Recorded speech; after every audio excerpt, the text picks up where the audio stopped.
بسم اللہ الرحمن الرحیم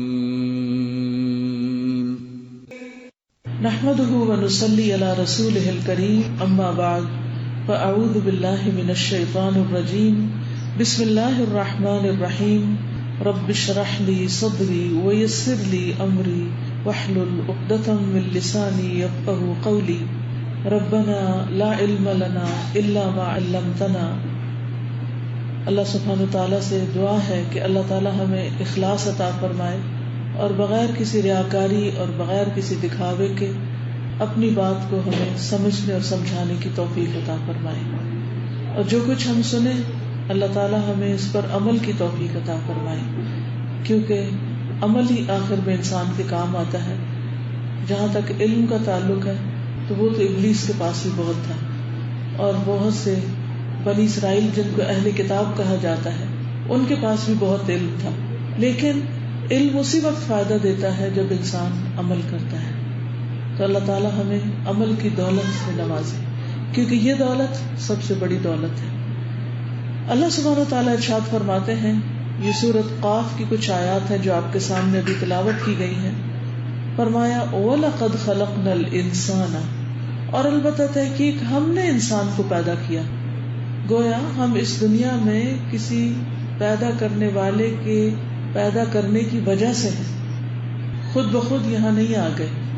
اللہ سبحانہ وتعالیٰ نے ہمیں یہاں بھیجا ہے اور پھر ایک مقصد کے ساتھ بھیجا ہے. ایک وقت آئے گا کہ جب ہم سب اپنی اپنی باری پوری کر کے اللہ سبحانہ وتعالیٰ کے پاس واپس جائیں گے. اس کے لیے ہم سے پوچھا جائے گا کہ ہم دنیا میں کیا کرتے رہے، ہمارے اعمال کیا تھے. تو ہمارے اعمال تین طرح کے ہیں، ایک قلبی اعمال ہے، ایک لسانی ہے، اور ایک جوارح کے ہیں، یعنی اعضاء کے. کچھ عمل ہمارا دل کرتا ہے اور کچھ پھر ہماری زبان سے صادر ہوتے ہیں، اور پھر کچھ ہمارے ہاتھ پاؤں کرتے ہیں. یہ سارے کام جب تک اللہ تعالیٰ کی مرضی کے مطابق نہ ہو تو انسان کامیاب نہیں ہو سکتا. جہاں تک دل کا تعلق ہے تو انسان کا ایمان بھی دل میں ہوتا ہے، اگرچہ اس کا زبان سے بھی وہ اقرار کرتا ہے اور عمل سے اس کی گواہی دیتا ہے، لیکن سب سے پہلے وہ دل میں راسخ ہوتا ہے، دل اس پر یقین کرتا ہے. اسی طرح کفر اور نفاق بھی دل میں ہوتے ہیں. ظاہر انسان اپنے آپ کو مسلمان کہتا بھی رہے، لیکن اگر اس کے دل میں اسلام کے بارے میں شک ہے، اللہ کے بارے میں شک ہے، محمد صلی اللہ علیہ وسلم کے بارے میں شک ہے، قرآن کے بارے میں شک ہے، تو چاہے ایک شخص کا نام محمد ہی کیوں نہ ہو یا ابو بکر ہی کیوں نہ ہو، اگر اس کے دل میں یقین نہیں تو اس کا اچھے سے اچھا نام اس کو فائدہ نہیں دے گا. اسی طرح انسان کے دل کے اندر ایمان ہونے کے باوجود وسوسے پیدا ہو جاتے ہیں، کبھی کبھی شک کی لہر دوڑ جاتی ہے، اور یہ سب کے ساتھ ہوتا ہے. یا اس کے علاوہ بھی کچھ ایسے خیالات ہوتے ہیں جن کو انسان زبان پر نہیں لاتا، تو اس کے بارے میں اللہ تعالیٰ فرماتے ہیں وَنَعْلَمُ، اور ہم جانتے ہیں، مَا تُوَسْوِسُ بِهِ نَفْسُهُ، کہ اس کے دل میں جو خیالات اٹھتے ہیں. یعنی اللہ سبحانہ وتعالیٰ کا علم، اللہ جو العلیم ہے، اللہ سبحانہ وتعالیٰ کا علم ہر چیز پر محیط ہے، اور وہ سب سے زیادہ ہمیں جانتا ہے. نہ صرف یہ کہ ہمارے ظاہری اعمال کو جانتا ہے بلکہ ہمارے دل کے خیالات تک کو جانتا ہے. تو اسی لیے اللہ تعالیٰ فرماتے ہیں دل میں سے جو خیالات اٹھتے ہیں ہم ان سے بھی واقف ہیں کہ وہ کس قسم کے خیالات ہیں. وَنَحْنُ أَقْرَبُ إِلَيْهِ مِنْ حَبْلِ الْوَرِيدِ، اور ہم اس کی رگ گردن سے بھی زیادہ اس کے قریب ہیں. اس کے دو معنی کیے گئے. ایک تو یہ کہ اللہ سبحانہ وتعالیٰ اپنے علم کے ساتھ انسان کے قریب تر ہے، یعنی سب سے زیادہ اللہ تعالیٰ انسان کے بارے میں جانتے ہیں. اور دوسرا معنی کیا ہے اس کا کیا گیا کہ وہ فرشتے جو ہمارے اعمال لکھتے ہیں وہ ہمارے دائیں بائیں بیٹھے ہوئے ہیں اور ہم سے بہت قریب ہیں، اور وہ ہر وقت واچ کرتے رہتے ہیں کہ ہم کیا کرتے ہیں. اذ يتلقى المتلقيان عن اليمين وعن الشمال قعيد، جس وقت دو لینے والے لے جا لیتے ہیں، ایک دائیں طرف اور ایک بائیں طرف بیٹھا ہوا ہے. یعنی کرامن کاتبین جو ہیں اللہ سبحانہ وتعالیٰ کے براہ راست علم کے علاوہ وہ بھی موجود ہے جو ہمارے دائیں اور بائیں کندھے پر ہے، اور جو لفظ بھی ہماری زبان سے نکلتا ہے، جو کچھ بھی ہم کرتے ہیں، ایک آنکھ سے اشارہ ہی کرتے ہیں کسی کی طرف, یا ناک منہ چڑھاتے ہیں, یا کسی کو آنکھیں دکھاتے ہیں, تو یہ ساری حرکتیں وہ دیکھ رہے ہوتے ہیں, اور جو ہی ہم سے وہ حرکت صادر ہوتی ہے وہ فوراً نوٹ کر لیتے ہیں کہ اس شخص نے اس دن اس تاریخ کو اتنے منٹ اتنے سیکنڈ پر یہ حرکت کی. اور ہم میں سے کوئی بھی اپنی یہ حرکتیں فرشتوں سے چھپا نہیں سکتا, کیونکہ ان کا کوئی اور کام نہیں, وہ ادھر ادھر نہیں دیکھتے, وہ ہر وقت ہمیں دیکھ رہے ہیں. اب آپ خود سوچئے کہ ہماری آزادی کہاں ہے.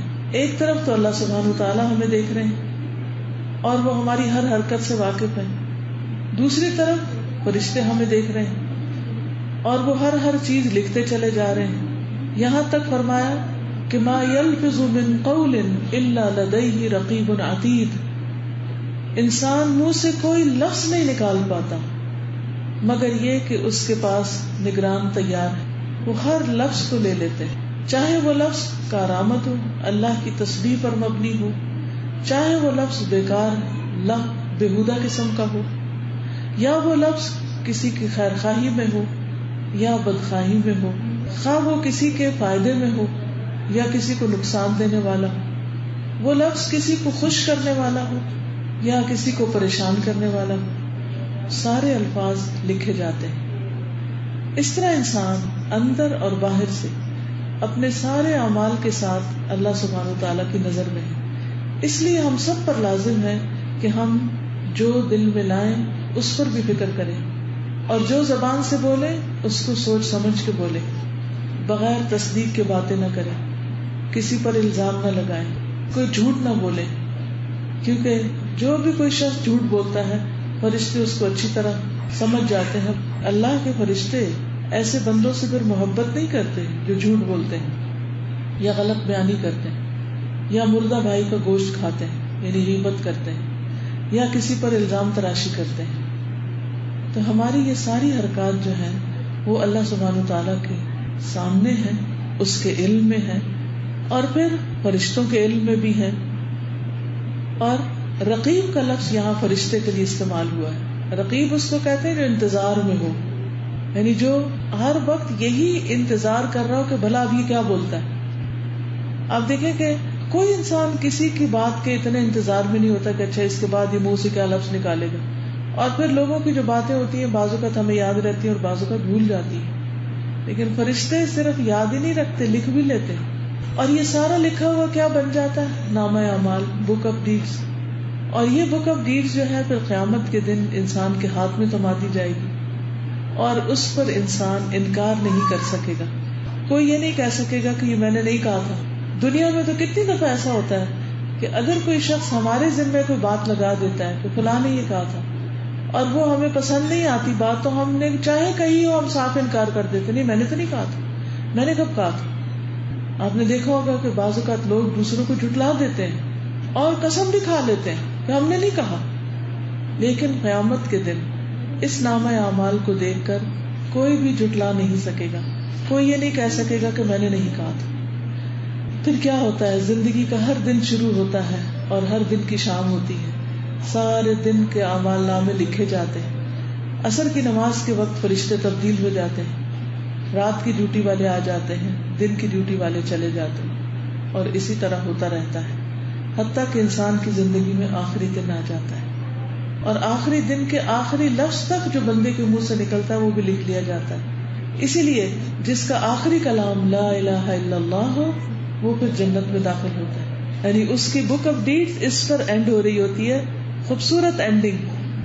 آپ نے دیکھا ہوگا کہ بعض اوقات ہم لوگ جیسے اسکول کالج میں اسائنمنٹس لکھتے ہیں تو آخر میں کیا لکھتے ہیں, تمت بالخیر, کہ خیر کے ساتھ مکمل ہوا, خیر کے ساتھ اختتام پذیر ہوا.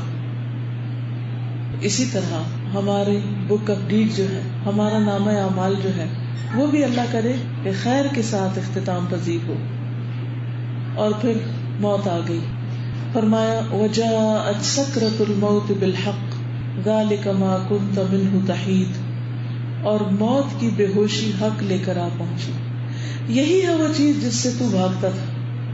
اگر ہمیں کوئی کہے کہ اب سے چند گھنٹے بعد تمہیں فوت ہو جانا تو ہم کبھی نہ مانیں. ہم میں سے کوئی بھی نہیں چاہتا کہ وہ مرے, قرآن مجید میں اللہ تعالیٰ یہود کے بارے میں فرماتے ہیں یود احدہم لو یعمر الف سنہ، ان میں سے ایک ایک یہ چاہتا ہے کہ کاش 1000 سال کی عمر دیا جائے. وما هو بمزحزحه من العذاب ان يعمر، تو اس کو یہ لمبی عمر کا دیا جانا عذاب سے نہیں بچا سکتا. یعنی ہم 10-20 سال اور جیئیں یا 50 سال جیئیں، بہرحال جانا تو اللہ ہی کے پاس واپس ہے. کتنی بھی عیش و عشرت دنیا میں کر لیں، کتنا بھی اچھا وقت دنیا میں گزار لیں، لیکن بالآخر اللہ کے پاس واپسی ہے. انسان دنیا میں رہتا تو کتنی لمبی لمبی امیدیں اور تمنائیں ہوتی ہیں، میں یہ بھی کر لوں، میں یہ بھی کر لوں.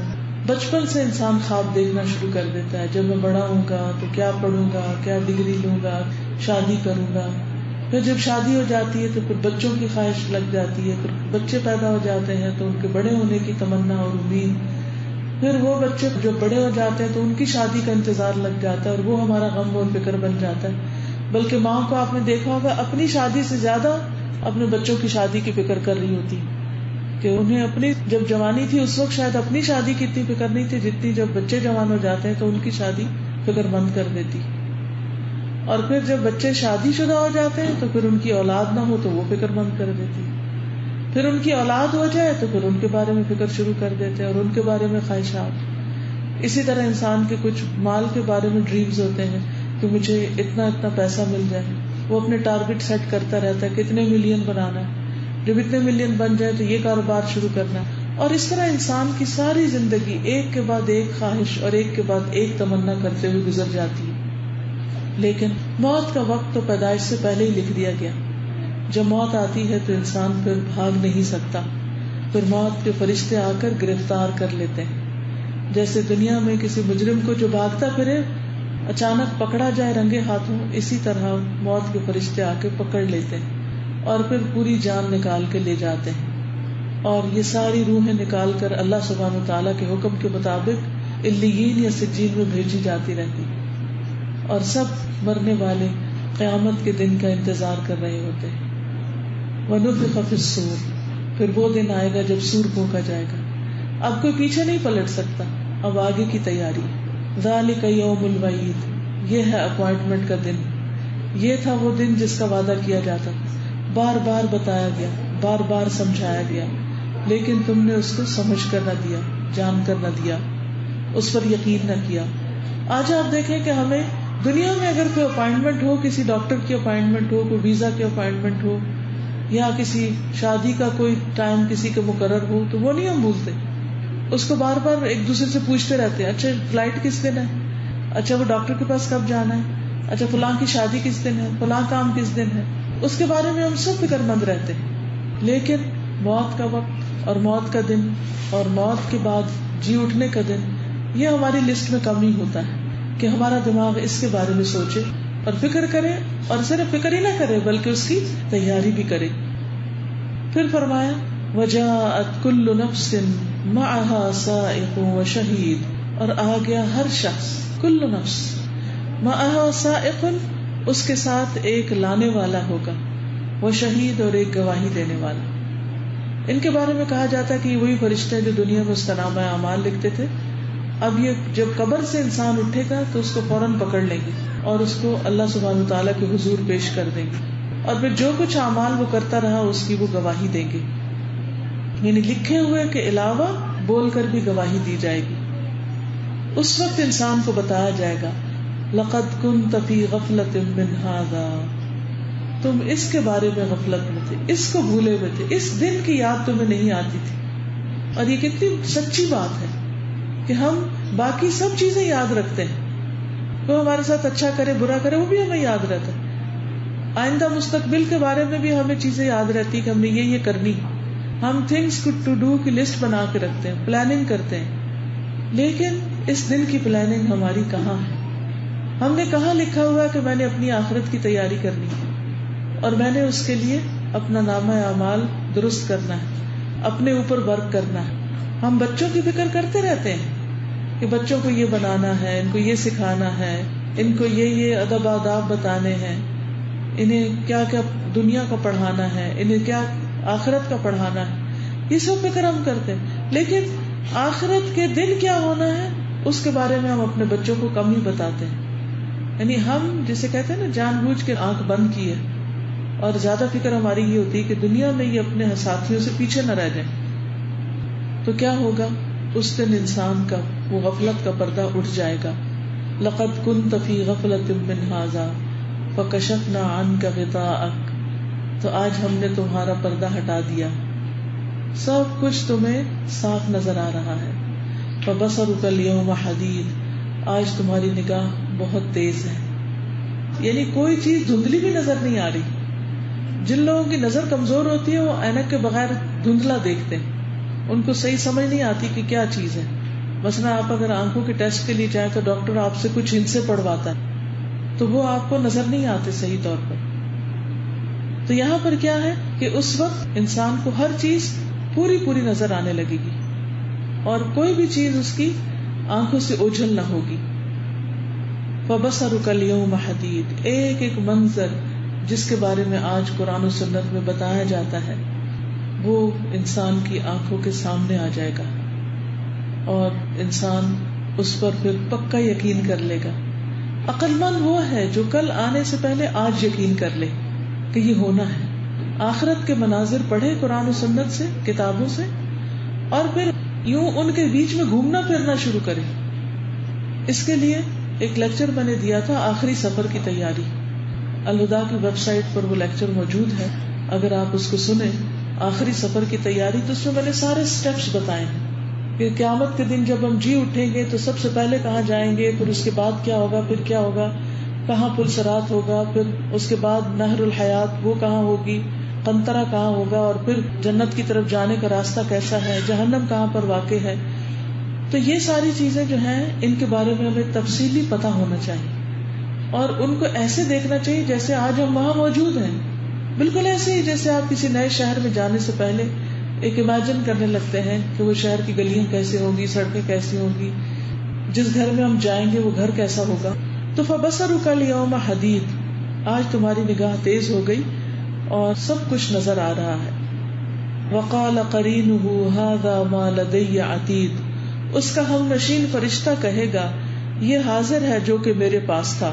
یعنی ساری زندگی کا جو اس نے ریکارڈ رکھا ہوگا، لکھا ہوگا، وہ سارا وہ سامنے رکھ دے گا. اب کون انسان ہے جو فرشتے کے لکھے ہوئے کو انکار کرے اور یہ کہے کہ یہ تو میں نے نہیں کیا، یا جھگڑا کرے کہ نہیں یہ تو میں نے نہیں بولا تھا، میں تو یہاں نہیں گئی تھی. ہاں، آپ دنیا میں بہت سے کام کر کے بھول چکے ہوتے ہیں، بہت سی باتیں کہہ کے فراموش کر چکے ہوتے ہیں. جیسے بعض اوقات میں اپنا کوئی لیکچر سنتی ہوں پچھلا تو میں سوچتی ہوں اچھا یہ میں نے کہا تھا، یہ کہاں کہا تھا، یہ کون سی جگہ تھی جہاں میں نے یہ بولا تھا. خود بھول جاتا ہے. اور یہ میرے ساتھ ہی نہیں، ہر ایک کے ساتھ ہوتا ہے. کتنی ہی چیزیں ایسی ہیں کہ جن کو ہم ذرا ریکال کرتے ہیں اپنی میموری میں، اپنے حافظے میں ان کو حاضر کرتے ہیں تو وہ ہمیں یاد نہیں آتی. ہم کہتے ہیں ہاں یہ کہیں دیکھا تھا. کتنے لوگ ایسے ہیں نا جن کو ہم زندگی میں ملے ہوتے ہیں، ان کے نام بھی آتے ہیں، ان کا آتا پتہ بھی معلوم ہوتا ہے، اور پھر کیا ہوتا ہے، بھول جاتے ہیں. ان کے فون نمبر زبانی یاد ہوتے پھر وہ بھول جاتے ہیں. لیکن بک آف ڈیڈز جو ہے، نامہ اعمال جو ہے، اس میں ہر چیز ایسے لکھی ہوگی کہ کچھ بھی نہیں بھولا ہوگا. ھذا ما لدی عتید، یہ ہے وہ چیز جو میرے پاس ہے، بالکل تیار، حاضر. یہ دیکھ لیں اس کا سارا نامہ اعمال. کیا انسان اس وقت انکار کر سکے گا کہ یہ میں نے نہیں کیا؟ وہ عمل جو چھپ کے کیے وہ بھی سامنے ہوں گے، اور وہ عمل جو سب کے سامنے کیے وہ بھی وہاں پر موجود ہوں گے. وہ عمل جو بچپن میں جب ہوش سنبھالی اس وقت کیا، وہ جو جوانی میں کیے، وہ جو لوگوں کی موجودگی میں کیے، اور نہ صرف یہ کہ عمل بن کے ان کے پیچھے جو نیتیں ہوں گی وہ بھی ساتھ ہوں گی. اور اسی بنا پر وہ یا دائیں ہاتھ والے فرشتہ لکھے گا یا بائیں ہاتھ والا. کیونکہ ایک دنیا کمانے والا اگر دنیا کے ارادے سے نکلتا ہے تو اس کے لیے وہ برا نہیں، لیکن اگر کوئی دین بھی پڑھتا ہے لیکن دنیا حاصل کرنے کے لیے تو اس کے لیے سخت برا ہے، اس کے لیے ہلاکت کا باعث ہے. کیونکہ وہ دین کا علم انسان کی آخرت بنانے کے لیے، نہ کہ دنیا کمانے کے لیے. ھذا ما لدی عتید، تو اللہ تعالیٰ کا حکم ہوگا القیا فی جہنم کل کفار عنید، ڈال دو جہنم میں ہر کافر سرکش کو، ہر سرکشی کرنے والے کو جہنم میں پھینک دو. تو اس سے پتہ یہ چلتا ہے کہ جو کفار ہوں گے اور خاص طور پر سرکش کفار، جو مسلمانوں کو اللہ کے راستے سے روکتے بھی ہیں، بغض رکھتے ہیں، دشمنی رکھتے ہیں، جیسے نبی صلی اللہ علیہ وسلم کے زمانے میں ابو جہل اور ابو لہب وغیرہ تھے، تو ان کے بارے میں کیا حکم ہوگا؟ ان کو آگ میں پھینک دو، یعنی کہ حشر کے میدان میں ان کا نامہ اعمال دے کر ان کو فوراً آگ میں پھینک دیا جائے گا، کیونکہ ان کے پاس تو کوئی نیکی ہوگی نہیں. وہ نیک عمل جو کفر کے ساتھ وہ کرتے رہے وہ بھی نیکی میں نہیں لکھے جائیں گے، کیونکہ وہ اللہ پر ایمان نہیں رکھتے. تو اگر انہوں نے کوئی اچھا کام بھی کیا تو اس کا بدلہ ان کو دنیا میں دے دیا جائے گا، اور ان کی آخرت کے لیے ان کے لیے کچھ بھی نہیں ہوگا. مناع للخیر معتد مریب، اور اس کی بری عادتیں کیا تھی؟ جو خیر سے بہت روکنے والا تھا. کچھ لوگ خیر کی کنجیاں ہوتے ہیں اور کچھ شر کی کنجیاں، اور کچھ خیر کے تالے ہوتے ہیں اور کچھ شر کے تالے ہوتے ہیں. کچھ لوگ ایسے ہوتے ہیں جہاں جاتے ہیں خیر کے دروازے کھول دیتے ہیں، خیر کی راہیں دیکھتے ہیں، دوسروں کو دکھاتے ہیں. کچھ لوگ ایسے ہوتے ہیں کہیں بھی جائیں تو شر پھیلا کے آتے ہیں. تو یہ جو کفار عنید ہے، سرکش کافر ہیں، یہ جہاں بھی جائیں شر پھیلاتے ہیں، اور ان کی سزا تو ہے ہی، لیکن ہر ایک کو جو شر پھیلانے والا ہو، خیر سے روکنے والا، اس کو اللہ سے ڈرنا چاہیے، کیونکہ یہ عمل اللہ تعالیٰ کے نزدیک نہایت پسندیدہ ہے. ایک ہے خود برا کرنا اور ایک ہے دوسروں کو برا کرنے پر اکسانا. ایک ہے خود اچھا نہ کرنا اور دوسرا یہ ہے کہ کسی کو اچھا نہ کرنے دینا. نماز سے روکنا، حجاب سے روکنا، کوئی دین سیکھنے لگے تو اس سے روکنا. تم کیا کرو گے قرآن پڑھ کر؟ پہلے نہیں پڑھا ہوا، گھر میں نہیں پڑھ سکتے، کیا ضرورت ہے سیکھنے کی؟ تو کچھ لوگ دوسروں کو نیکی کے راستے پہ جانے سے روکتے ہیں. کوئی صدقہ کرنے لگے تو ان کو روک دیتے ہیں، یعنی یہ فقیر ہے، ہٹے کٹے، انہیں کام کرنا چاہیے. کوئی حج پہ جا رہا ہو تو اس کو روکتے ہیں، ابھی تمہارے بچے چھوٹے ہیں اور تم کیا اپنے آپ کو اتنی مشقت میں ڈالو گے. کوئی زکوٰۃ دینے لگتے ہیں تو اس کو روک دیتے ہیں، ہم اتنا ٹیکس کیوں دیتے ہیں، زکوٰۃ دینے کی کیا ضرورت ہے. تو یہ تو عام باتیں ہیں جو ہمارے معاشرے میں ہوتی ہیں. تو جو لوگ اس طرح خیر سے روکتے ہیں دوسروں کو نیکی کے کاموں سے، جن کو قرآن و حدیث میں نیکی کا کام بتایا گیا، مثلا حدیث میں آتا ہے خیرکم من تعلم القرآن وعلمہ، تم میں بہترین ہے وہ لوگ جو قرآن سیکھیں اور سکھائیں. اب اگر کوئی کسی کو قرآن سیکھنے اور سکھانے سے روکتا ہے تو پھر اس کا انجام کیا ہوگا؟ ایک خیر کے کام سے وہ روک رہا ہے. تو اچھے کاموں سے، اچھی بھلی باتوں سے کسی کو روکنا بہت بڑا جرم ہے اور جہنم میں لے جانے کا باعث ہے. معتدن، حد سے گزر جانے والا، یعنی ایکسٹریمسٹ. عنیدن، مریبن، شک کرنے والا، یعنی حق کے بارے میں شک میں پڑا ہوا. کیونکہ جب انسان شک میں ہوتا ہے تو پھر وہ عمل نہیں کرتا. اور اس کا جرم کیا؟ الذی جعل مع اللہ الہا آخر، وہ جس نے اللہ کے ساتھ دوسرے الہ بھی بنا لیے، یعنی شرک کرتا ہے. اور شرک ایسا گناہ ہے جو سارے نیک اعمال کو برباد کر دیتا ہے. یعنی انسان اگر احد پہاڑ جتنی بھی نیکی کرے اور رائی کے دانے برابر بھی شرک کرے تو احد پہاڑ جتنی نیکی بھی ضائع ہو جاتی ہے. شرک اتنی بری بلا ہے. تو اس لیے انسان کو شرک جلی اور خفی دونوں سے بچنا چاہیے. شرک جلی تو کیا ہے؟ جیسے قبروں کے اوپر سجدہ کرنا، اللہ کے علاوہ دوسروں سے مانگنا، دعائیں مانگنا. اور خفی کیا ہے؟ جیسے ریاکاری کرنا، اللہ کے لیے نیک کام نہ کرنا، کسی اور کے لیے کرنا. حالانکہ ہماری ساری عبادتیں اللہ کے لیے ہونی چاہیے، کسی کو دکھانے کے لیے نہیں. قل ان صلاتی ونسکی ومحیایا ومماتی للہ رب العالمین لا شریک لہ وبذلک امرت وانا اول المسلمین. تو ہمیں دین کے معاملے میں اپنے شک دور کر لینے چاہیے. جس مسئلے میں بھی شک ہے اس کو دور کر لیں. اور اس کا حل کیا ہے؟ انسان یقینی علم حاصل کرے. شک کیسے دور ہوتا ہے؟ علم حاصل کر کے. اس لیے ہمیں دین کا علم مسلسل حاصل کرتے رہنا چاہیے. ہمیں کیا سکھایا گیا؟ مہد سے لحد تک ہم سیکھتے رہیں، بڑھاپے میں بھی سیکھتے رہیں، جانتے رہیں، کیونکہ کوئی پتہ نہیں کہ انسان کب دنیا سے رخصت ہو.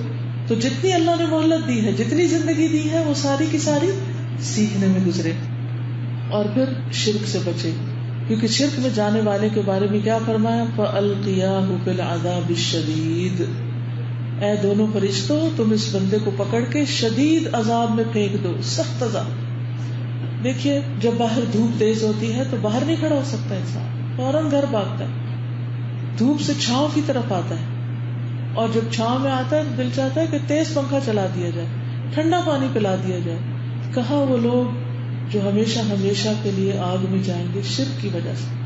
تو پیاری بہنوں، ہمارے وہ رشتے دار جو شرک کرتے ہیں، کسی بھی قیمت پر ہمیں انہیں سمجھانا چاہیے، انہیں بتانا چاہیے. اگر وہ قبروں کی زیارت پہ جاتے ہیں تو انہیں روکنا چاہیے. قبروں کی زیارت صرف اس صورت میں جائز ہے جب وہ صرف عبرت لینے کے لیے جائیں، اپنی آخرت کو یاد کرنے کے لیے.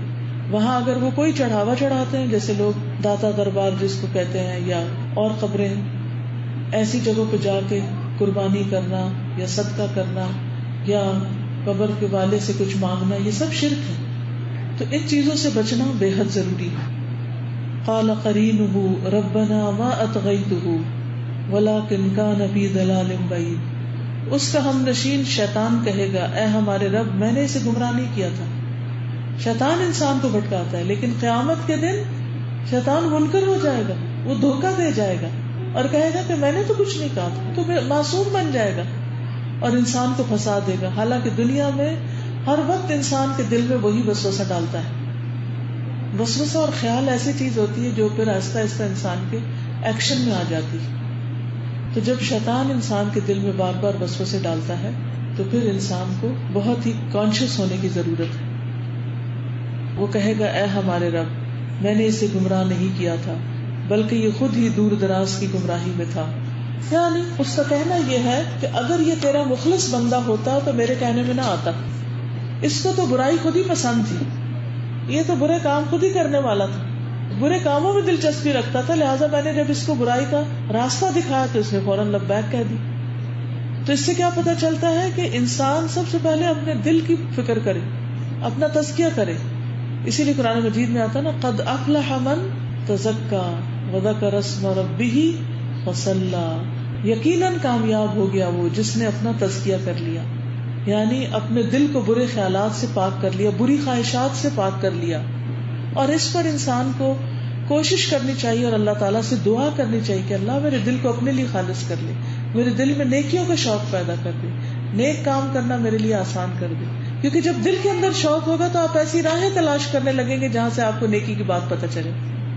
اور پھر کیا ہوگا کہ انسان اللہ سبحانہ وتعالیٰ سے مدد مانگے گا، اور وہ مدد آتی ہے وذکر اسم ربہ فصلی، ذکر اور نماز کے ساتھ.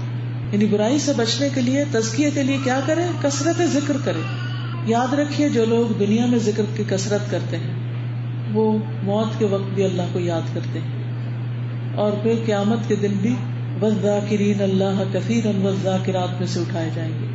اور جو لوگ دنیا میں اللہ کا ذکر نہیں کرتے، غافل رہتے ہیں، پھر قیامت کے دن مرتے وقت بھی وہ اور دنیا کی باتیں کر رہے ہوں گے جو ان کے محبوب ہوگی، دل پسند. فصلی، پھر نماز پڑھے. نماز جو ہے وہ برائیوں سے روکتی ہے انسان. ہر نماز کے وقت انسان اللہ کے سامنے جا کھڑا ہوتا ہے اور اس کو شرمندگی ہوتی ہے کہ میں غلط کام کر رہا ہوں، میں غلط باتیں سوچتا ہوں، دوسروں کے بارے میں بدگمانی کرتا ہوں، یا دوسروں کے بارے میں حسد رکھتا ہوں، یا جو بھی انسان کے دل میں بری بری باتیں آتی ہیں. پھر انسان اپنا محاسبہ خود کرتا ہے، کیونکہ دل ایسی چیز ہے جس کو کوئی اور نہیں چیک کر سکتا. آپ اپنی گفتگو کسی سے چیک کروا سکتے ہیں کہ اچھا میں اگر کوئی غلط لفظ بولوں تو مجھے روک دینا. کیا آپ اپنا دل بھی کسی سے چیک کروا سکتے ہیں؟ نہیں. دل کا حال تو اللہ ہی جانتا ہے. تو یہ اللہ کا بڑا فضل ہے کہ اس نے ہمارے دلوں کے خیالات کو چھپا رکھا ہے، ورنہ اگر وہ ظاہر ہو جائے تو لوگ ہم سے نفرت کرنے لگے. کیونکہ شیطان کا حملہ دل پہ ہوتا ہے، وہ برے خیالات، بعض اوقات اللہ کے بارے میں، اس کے فرشتوں کے بارے میں، رسولوں کے بارے میں، قرآن کے بارے میں، آخرت کے بارے میں شک ڈالنے لگتا ہے. تو ایسی چیز جب بھی دل میں آئے تو فوراً لا الہ الا اللہ پڑھنا چاہیے. لا الہ الا اللہ، لا الہ الا اللہ. کیونکہ ان الحسنات یذہبن السیئات، نیکیاں جو ہیں وہ برائیوں کو دور کر دیتی ہیں، مٹا دیتی ہیں. تو اب ہوگا یہ کہ شیطان جو ہے وہ کہے گا کہ رب میں نے تو اس کو نہیں بھٹکایا، تو خود بھٹکا ہوا تھا. تو انسان اپنا دفاع کرنے لگے گا تو اللہ تعالیٰ فرمائے گا قال لا تختصموا لدی وقد قدمت الیکم بالوعید. اللہ تعالیٰ فرمائے گا بس میرے سامنے جھگڑے کی بات مت کرو، آج جھگڑنے کی ضرورت نہیں، میں تو پہلے ہی تمہاری طرف وعید بھیج چکا تھا. یعنی دنیا میں نے تمہیں بتا دیا تھا رسولوں کے اور کتابوں کے ذریعے کہ آخرت میں کن چیزوں کا حساب ہوگا. تو اب وہ تو بات پکی ہو گئی، سچی ہو گئی. اس لیے تم ایک دوسرے کو بلیم نہ کرو. ہوتا عام طور پر یہ ہے کہ جب کسی مجرم کو پکڑا جاتا ہے، جب کسی کی غلطی پکڑی جاتی ہے تو وہ فوراً دوسرے کو الزام دینے لگتا ہے کہ میرا تو یہ ارادہ نہیں تھا، یہ تو دوسرے نے ایسا کیا، یہ تو اس کی وجہ سے ہوا ہے. دنیا میں تو انسان یہ کر سکتا ہے لیکن آخرت میں نہیں کرے گا، کر نہیں سکے گا، اس کا فائدہ ہی نہیں ہوگا، کوئی یقین ہی نہیں کرے گا، کیونکہ اتنی ساری گواہیاں موجود ہوں گی.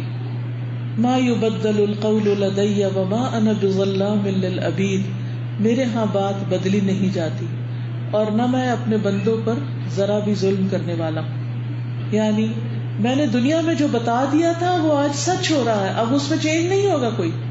تو قرآن مجید میں سے جو کچھ پڑھے ہر بات پہ کہیں آمنا و صدقنا، یہ بالکل سچ ہے، یہ بالکل سچ، ہم ایمان لائے اس پر، کیونکہ جو اللہ تعالیٰ نے فرمایا کہ ایسا ہوگا وہ ہوگا، وہ جھوٹ نہیں ہے. اور اللہ تعالیٰ کے فیصلے نافذ ہو کر رہیں گے. اللہ نے جو وعدے کیے وہ ہر صورت پورے ہوں گے، اس میں کوئی تبدیلی نہیں ہوگی. اور میں اپنے بندوں پر ظلم کرنے والا نہیں. یعنی ایسا نہیں کہ کسی نے کوئی غلط کام کیا نہیں تو میں پکڑ کے اس کو جیل میں ڈال دوں. دنیا میں تو جھوٹی گواہیاں ہو سکتی ہیں، کسی کو غلط فہمی ہو سکتی ہے کہ ایک شخص مجرم نہ ہو اور وہ مجرم بنا کے جیل میں ڈال دیا جائے، لیکن اللہ کے یہاں ایسی کوئی غلطی نہیں. اللہ سبحانہ وتعالیٰ کسی پر کوئی ظلم نہ کرے گا. یوم نقول لجہنم حل امتلأت وتقول حل من مزید، جس دن ہم جہنم سے کہیں گے کیا تو بھر گئی، یعنی مجرموں سے بھر گئی. کیا کہے گی؟ وتقول، اور وہ کہے گی حل من مزید، کیا مزید بھی لوگ ہیں اور مجرم ہیں تو اور لے آؤ، میرا پیٹ بہت بڑا ہے، سب کو کھا جاؤں گی. تو اس وقت اللہ سبحانہ وتعالیٰ اس پر اپنا پاؤں رکھ دیں گے اور وہ کہے گی قط قط، بس بس. ورنہ جہنم دھاڑ رہی ہوگی، مجرموں کو پکار رہی ہوگی. تدعو من ادبر وتولى، وہ بلا لے گی جو بھی منہ موڑے اور پیٹ پھیر کر جائے. تو اس لیے دین سے کبھی بھی منہ موڑ کر نہ جائیں، پیٹ پھیر کر نہ جائیں، کیونکہ آگے کھائی ہے. پھر اصل راستہ اللہ ہی کا راستہ، اور ڈرتے ہوئے زندگی گزارنی چاہیے. وَأُزْلِفَتِ الْجَنَّةُ لِلْمُتَّقِينَ غَيْرَ بَعِيدٍ، اور جنت پرہیزگاروں کے لیے بالکل قریب کر دی جائے گی، سامنے لے آئی جائے گی، دور بھی نہیں جانا پڑے گا، کوئی مشقت نہیں اٹھانی پڑے گی، ذرا بھی دور نہ ہوگی. دنیا میں کیا ہوتا ہے کہ بعض اوقات آپ اپنا کوئی پسندیدہ پکنک پوائنٹ چوز کرتے ہیں، گاڑی کہیں پارک کرتے ہیں، چل چل چل چل کے آپ آگے جاتے ہیں. کبھی کسی پہاڑ پر جانا ہوتا ہے تو وہاں گاڑی نہیں جاتی تو آپ کیا کرتے ہیں، پہاڑ کے نیچے گاڑی روکے پھر پہاڑ چڑھنا پڑتا ہے جب شہر کا نظارہ نظر آتا ہے. کسی سمندر کے ساحل پہ جاتے ہیں تو عین سمندر کے اوپر نہیں گاڑی رکتی، پیچھے روکنی پڑتی. تو آپ کو ایک مشقت کرنی پڑتی، لیکن وہاں پر کسی قسم کی کوئی مشقت نہ ہوگی، کسی بھی قسم کی کوئی پریشانی نہیں ہوگی. بس آپ تمنا کریں گے اور جنت سامنے دیکھ لیں گے. لیکن یہ کب؟ یہ اسی وقت ہوگا جب دنیا میں انسان بچ بچ کے چلتا رہے اللہ کی پسند اور مرضی کے مطابق. ھذا ما توعدون لکل اواب حفیظ، یہ ہے وہ چیز جس کا تم وعدہ دیے جاتے ہو. یعنی دنیا میں تم سے یہ وعدہ کیا جاتا تھا کہ اگر تم اللہ سبحانہ وتعالیٰ کی مرضی کے مطابق زندگی بسر کرو گے تو تمہیں یہ جنت کا ٹھکانہ ملے گا. جیسے ایک صحابی نے جو کھجوریں کھا رہے تھے نبی صلی اللہ علیہ وسلم سے پوچھا کہ اگر میں اللہ کے راستے میں لڑوں تو میرے لیے کیا ہے؟ تو آپ نے فرمایا فلک الجنہ. تو اسے کھجوریں کھاتے ہوئے پھینک دی کہ پھر تو بڑی دیر لگ جائے گی، اور فوراً میدان میں کود پڑے اور شہید ہوئے اور جنت میں پہنچ گئے، کیونکہ وعدے پہ یقین تھا نا کہ ملے گی، اسی لیے وہ اپنی جان بھی دے دیتے. آج ہم اپنا وقت نہیں دے سکتے، تھوڑی سی مصروفیت میں سے اپنا ٹائم دین سیکھنے سکھانے کے لیے نہیں نکالتے کہ پھر ہمارے دنیا کے کام رہ جائیں، کیونکہ دنیا ہمیں یقینی لگتی ہے، آخرت خیال لگتا ہے. حالانکہ دنیا ایک فریب ہے اور آخرت حقیقی چیز ہے. تو ہمیں اپنی نظر درست کرنے کی ضرورت ہے. تو جنت کا وعدہ کیا جاتا ہے لکل اواب، ہر اواب کے لیے. اواب ہے جو ہر حال میں اللہ کی طرف پلٹے، کوئی مشکل پیش آئے تو اللہ سے دعا کرے، کوئی گناہ کر بیٹھے تو اللہ سے توبہ کرے، بھول جائے تو اللہ کو یاد کر لے، نعمت ملے تو اللہ تعالیٰ کا شکر ادا کرے.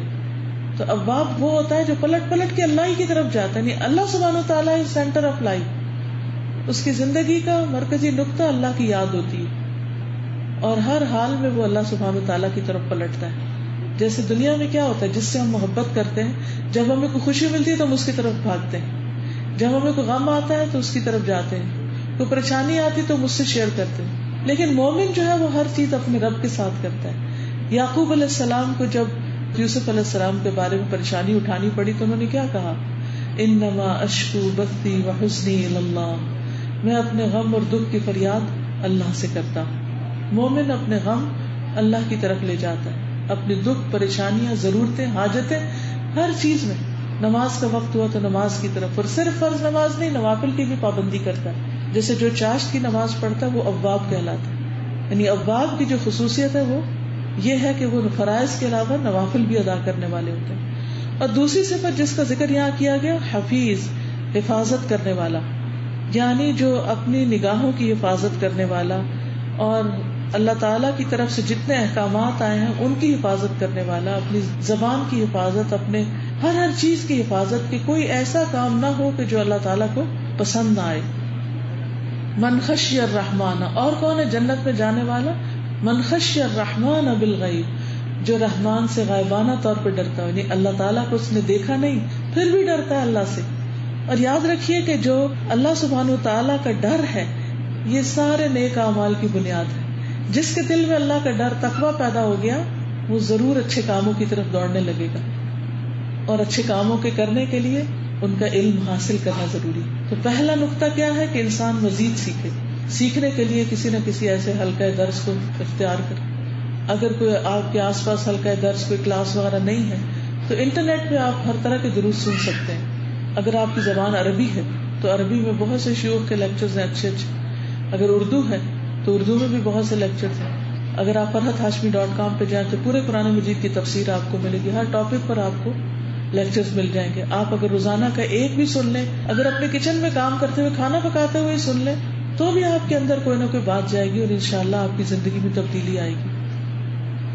پھر اسی طرح وجاء بقلب منیب، اور جو توجہ والا دل لایا ہو، یعنی جو اللہ کی طرف رجوع کرنے والا، اللہ کی اطاعت کرنے والا ہو، یا قلب سلیم لایا ہو جو اپنے دل کو شرک کی غلاظتوں نجاستوں سے بچا کے صاف ستھرا تزکیہ کر کے اپنے رب کے حضور پہنچا. ایسے لوگوں کے لیے جنت ہے. اور یہ چیز ایسے ہی حاصل نہیں ہوتی، اس کے لیے انسان کو بڑی محنت کرنی پڑتی. حکم ہوگا ادخلوها بسلام، جنت میں داخل ہو جاؤ سلامتی کے ساتھ. آج تمہیں کوئی تکلیف نہیں، کوئی پریشانی نہیں، کوئی تمہیں نقصان نہیں دے سکتا. ذالک یوم الخلود، یہ ہے ہمیشگی کا دن. اب یہ زندگی ختم نہیں ہوگی. دنیا میں ہمیں کتنی بھی سلامتی اور پیس اور کتنا بھی امن اور کھانا پینا اور رزق ہر چیز نصیب ہو، لیکن کیا ہوتا ہے؟ وہ سب کچھ ختم ہو جاتا ہے. ہر دن ختم ہو جاتا ہے، ہر سال ختم ہو جاتا ہے، زندگی یوں ہی تمام ہو جاتی ہے. کہتے ہیں نا صبح ہوتی ہے شام ہوتی ہے، زندگی یوں ہی تمام ہوتی ہے. صبح ہوگی اب شام ہوگی، اب صبح ہوگی اب شام ہوگی. یہ سائیکل چلتا رہتا ہے. ایک دن آتا ہے تو سائیکل ٹوٹ جاتا ہے اور انسان اللہ کے حضور حاضر ہو جاتا ہے. لیکن جب دوبارہ جی اٹھنے کے بعد انسان جنت میں پہنچے گا تو وہ دن کبھی بھی ختم نہیں ہوگا. لہم فیہا ما یشاؤون ولدینا مزید، وہاں اس میں ان کے لیے ہر وہ چیز ہوگی جو وہ چاہیں گے، اور ہمارے پاس مزید بھی ہے. یہ مزید کیا ہے؟ اللہ سبحانہ وتعالیٰ کا دیدار. انسان جب اللہ سبحانہ وتعالیٰ کو دیکھے گا تو اس سے باقی ساری نعمتیں ہیچ لگیں گی، بہت کم لگیں گی. ہر نعمت دنیا میں جو کچھ بھی، چاہے قارون کے خزانوں سے بھی بڑے خزانے ہیں اس کے پاس، وہ بھی مچھر کے پر برابر لگیں گے. یعنی وہ جنت کی نعمتیں، اور جنت کی نعمتوں میں سب سے بڑی نعمت اللہ سبحانہ وتعالیٰ کا دیکھنا. تو یہ ہماری منزل ہونی چاہیے، یہ ہماری تمنا ہونی چاہیے، یہ ہماری دعا ہونی چاہیے، یہ ہماری زندگی کی سب سے بڑی خواہش ہونی چاہیے کہ اللہ تو اپنے چہرے کے دیدار سے محروم نہ کرنا. لیکن یہ کس کے لیے ہے؟ وہ جو رحمان سے غائبانہ طور پر ڈرے، جو دوسروں کو کھانا کھلائے، جو اپنی زبان کی حفاظت کرے، جو دوسروں کی ضروریات کو پورا کرنے والا ہو، جو اللہ کی خاطر صبر کرنے والا. وَلِرَبِّكَ فَاصْبِرْ. دنیا میں ہر انسان پر مشکل حالات اور واقعات گزرتے ہیں، لیکن جو اللہ سے ڈر کر حرام چیزوں کی طرف نہیں جاتا، ان سے بچتا اور تقوی اختیار کرتا، قیامت کے دن ایسے لوگوں کو اللہ سبحانہ وتعالیٰ اپنا دیدار عطا کرے. لیکن جو دنیا میں اللہ کا انکار کرتے ہیں، اللہ کے احکامات کا انکار کرتے ہیں، تو پھر وہ اس کے دیدار سے محروم رکھے جائیں گے. تو اللہ تعالیٰ سے دعا ہے کہ وہ ہمارا خاتمہ بہترین طریقے پر کرے، ایمان کے ساتھ، اور ہمیں اپنے صالح بندوں، مقرب بندوں سے جا ملائے. ہماری موت کو آسان کر دے، ہمارے جی اٹھنے کو آسان کر دے، ہمارا حساب آسان کر دے، ہمارا جنت میں داخلہ آسان فرما دے، اور ہمیں صالحین کی صحبت نصیب فرمائے. وآخر دعوانا ان الحمد للہ رب العالمین. سبحانک اللہم وبحمدک، اشہد ان لا الہ الا انت، استغفرک واتوب الیک. السلام علیکم ورحمۃ اللہ وبرکاتہ.